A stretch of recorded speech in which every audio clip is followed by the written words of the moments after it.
ঘটনাটা হলে প্রথম দিনে শেরপুর ১ সদর আসনের ধানের শীষ প্রতীকের বিএনপির প্রার্থী ডাক্তার সানজিদা জেবরিন প্রিয়াঙ্কার গাড়ি বহরে ভাঙচুর চালিয়ে অন্তত ১৫ জন নেতাকর্মীকে আহত করার অভিযোগ করেছেন বিএনপির প্রার্থী ডাক্তার সানজিদা জেবরিন প্রিয়াঙ্কা।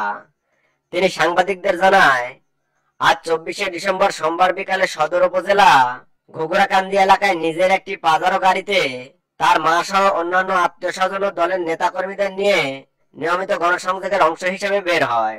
সন্ধ্যার দিকে ঘুঘুরাকান্দি গ্রামে পৌঁছালে সেখানে আওয়ামী লীগের নেতাকর্মীরা গণসংযোগে বাধা দিয়ে গাড়ি বহরটি ফিরিয়ে দেয়। এই সময় তারা শান্তিপূর্ণভাবে গাড়িটি ঘুরিয়ে আসার সময় পেছন থেকে লাঠি সোঁটা নিয়ে গাড়ি বহরের পেছনেও দুই পাশের কাঁচ ভেঙে ফেলে এবং গাড়িতে বসা লোকজনের ওপর হামলা করে। এতে প্রার্থীর খালা ও ভাই সহ অন্তত ১৫ জন আহত হয়।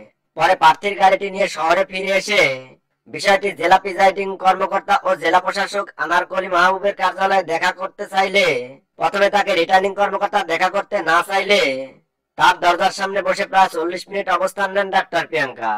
এক পর্যায়ে প্রশাসনের অন্যান্য কর্মকর্তারা এসে পরিস্থিতি শান্ত করে রিটার্নিং কর্মকর্তার সাক্ষাৎ দেন।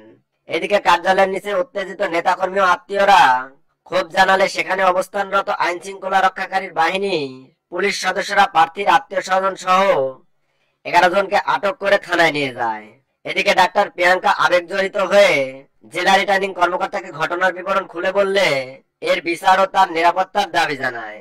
জেলা রিটার্নিং কর্মকর্তা এই সময় প্রার্থীকে শান্ত হয়ে বিষয়টি খতিয়ে দেখে ব্যবস্থা নেওয়ার আশ্বাস দেন। এছাড়া রিটার্নিং কর্মকর্তা ঘটনাটি নির্বাচনী ইলেকট্রিয়াল ছেড়ে লিখিত অভিযোগ দেওয়ার পরামর্শ দেন। পরে ডাক্তার প্রিয়াঙ্কার সাথে বেরিয়ে যাওয়ার পথে জেলা বিএনপির আহ্বায়ক হাতেম আলী চেয়ারম্যানকেও আটক করে নিয়ে যায় পুলিশ। এদিকে বিএনপির প্রার্থীর গাড়ি বহরে হামলার ঘটনায় চরাঞ্চল সহ জেলার সর্বোচ্চ ক্ষোভ বিরাজ করছে। আমাদের কোনো আপডেট মিস করতে না চাইলে এখনই সাবস্ক্রাইব করুন আর পাশের বেল আইকনটি প্রেস করুন।